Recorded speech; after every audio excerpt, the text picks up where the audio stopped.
Welcome, travelers. Listen once more to the legends of our world. A world where magic is like a fabric and a keen eye can see it everywhere.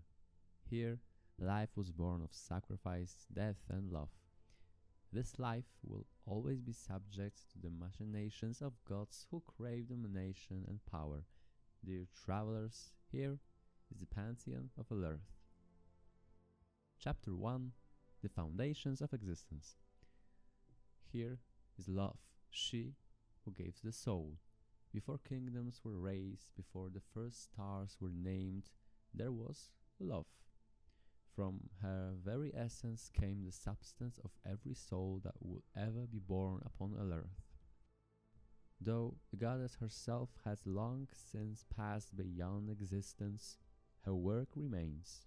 For when a mortal's journey through the world comes to an end, the soul leaves its earthly vessel and enters the spirit realm, an ethereal plane that drifts unseen through the living world like a silent mist. Most souls eventually find their way to the afterlife, but not all. Some linger. Some wander forgotten forests and crumbling ruins, taking the forms of ghosts, specters, and wandering will-o'-the-wisps. And for those who walk the path of necromancy, the veil between life and death is not a barrier, but a doorway through which these restless spirits may still be reached. Next one is hatred, the one who gave the body. Where love created the soul, hatred forged the body. It was his power that granted living creatures their physical form, for a body without a soul is nothing more than an empty shell. Yet even an empty vessel may rise again. When infused with pure magic, it can awaken once more as a servant of necromancy. All dominion over the undead traces its origins to the domain of hatred.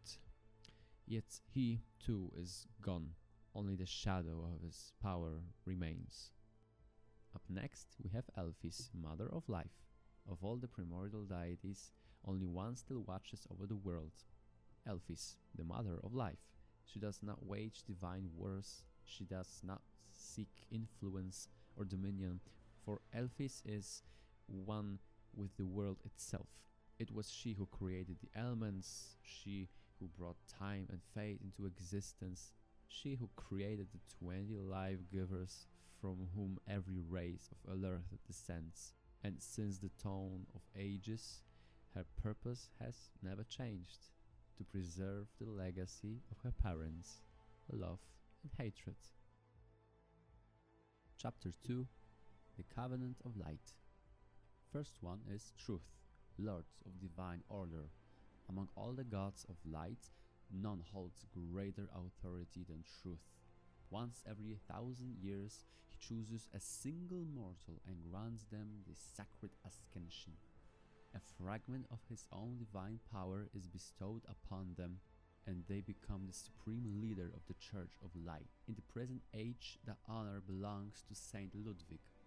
Many claim his strength rivals that of the oldest beings in creation. Truth draws his power from faith itself.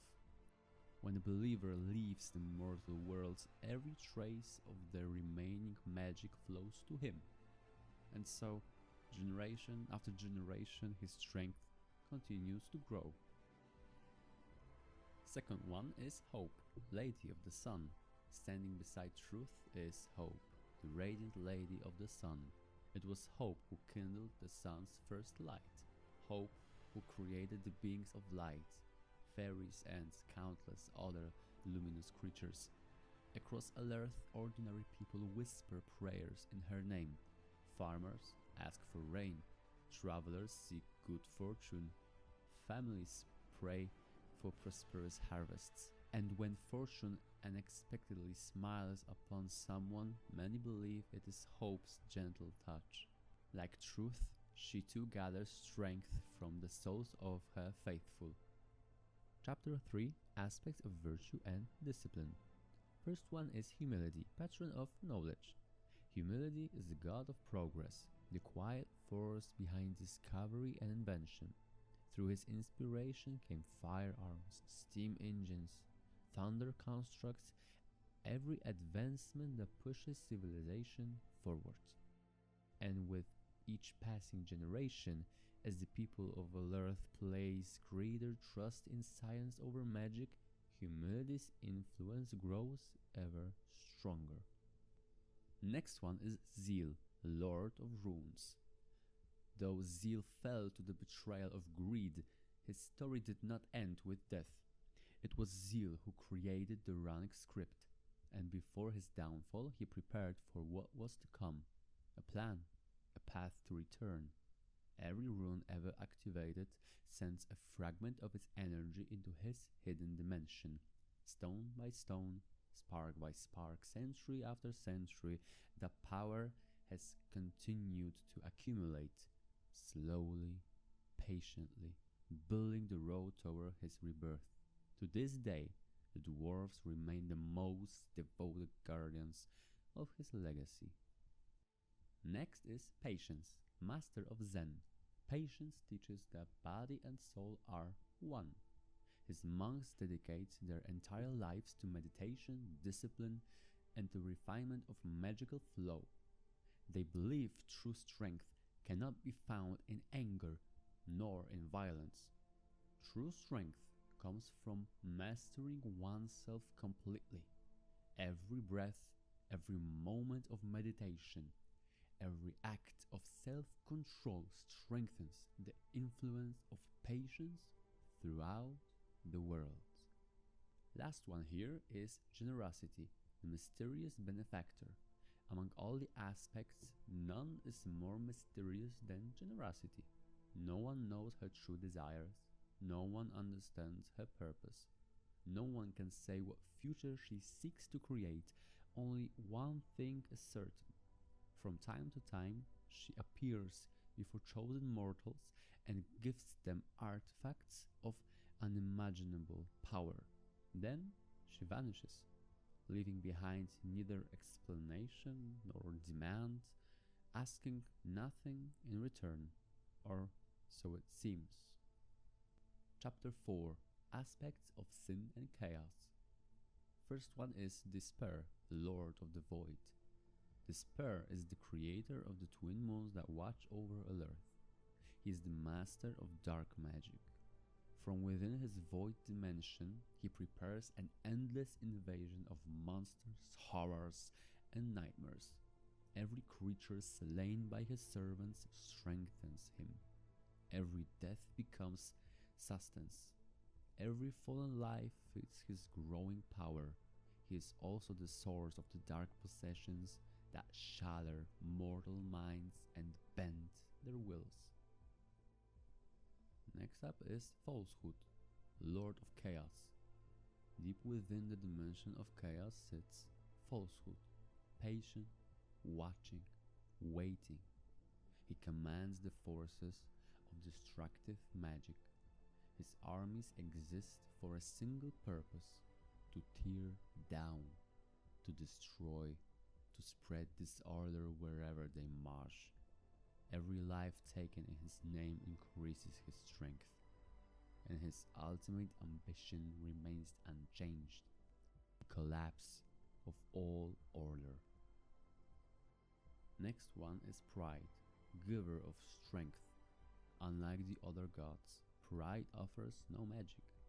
His gift is something far more direct: power, raw, overwhelming strength beyond mortal limits.